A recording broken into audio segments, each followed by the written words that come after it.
लोकशाही पद्धतीने आपण निवडणूक लढवत असतो। 18 वर्ष आणि 18 वर्षावरील सर्व स्त्री पुरुष तृतीयपंथी यांना देखील मतदानाचा अधिकार असतो। ती मतदान प्रक्रिया आपण कशा पद्धतीने राबवली जाते, कशी असते याची समज आपल्याला आपल्या शालेय जीवनापासून व्हावी म्हणून आपण आपल्या शाळेमध्ये ही मतदान प्रक्रिया प्रत्यक्षपणे राबवित आहोत। तिचा सगळ्यांनी अनुभव घ्यायचा आहे। मॅडम आपल्याला या सगळ्या युनिटची टीमची माहिती करून देणार आहे।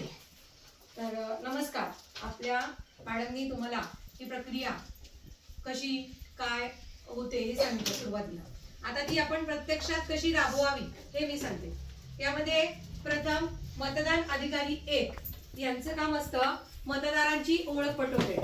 मतदार आले, तोच मतदार आहे का त्याचा फोटो, त्याचं नाव हे योग्य असेल तर मतदान अधिकारी त्याला पुढच्या प्रक्रियेकडे पाठवतात। तो त्याची ओळख पटल्यानंतर मतदान अधिकारी 2 यांचं काम काय असतं, त्याच्या नावाची चिठ्ठी बनवायची, त्याला शाई लावायची, त्याची सही घ्यायची, बरोबर ना। मतदान केल्याचा एक पुरावा म्हणून त्याचं नाव, मतदाराची सही आणि त्याला काय लावणे, शाई लावणे, बरोबर। म्हणजे त्यांनी मतदान केलं आहे हे काम मतदान अधिकारी 2 यांचं असतं।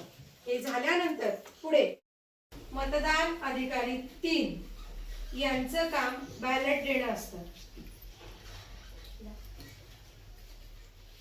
बॅलेट दिल्यानंतर मतदान केंद्राध्यक्ष हे जे पद आहे हे मुख्य पद आहे। जर कोणाला काही शंका असेल, कोणाला काही आक्षेप असतील तर हे सर्व अधिकाऱ्यांनंतर मतदान केंद्राध्यक्ष यांच्याकडे निर्णय घेण्याचा पूर्ण अधिकार असतो।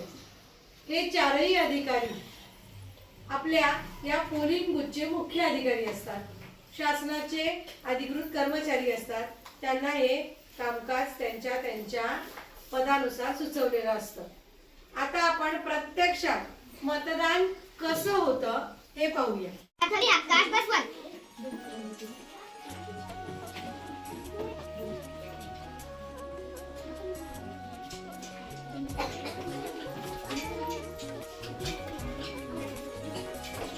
शाळा सुंदर सुंदर हे सरस्वतीचे घर, सुंदर सुंदर हे सरस्वतीचे घर, शाळा ज्ञानाचे भांडार, शाळा सुंदर सुंदर, शाळा ज्ञानाचे भांडार, शाळा सुंदर सुंदर, शाळा सुंदर सुंदर हे सरस्वतीचे घर, शाळा सुंदर सुंदर।